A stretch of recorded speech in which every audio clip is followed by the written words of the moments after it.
In this video tutorial, I'm going to share to you on how you can change the language in VLC Media Player. So let's get started.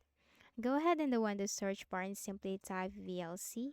VLC Media Player will appear under the best match. Then just go ahead and click on that. So once you are in the VLC Media Player window, you just need to simply look at the ribbon and then you have to click on the Tools tab. Now here you can find Preferences. You can also press Ctrl P, click on that. And here you'll find Menus Language. You just have to click on this drop down arrow and choose the language that you prefer. So there are a lot of languages in here that you can choose from. So you need to simply choose the language that you prefer.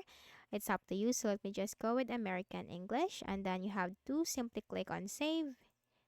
And you just need to close the VLC Media Player and then open it again, and that's it. So I hope this video helped you. Kindly please do not forget to hit the like button and subscribe to this YouTube channel for more tutorials like this. Thank you for watching.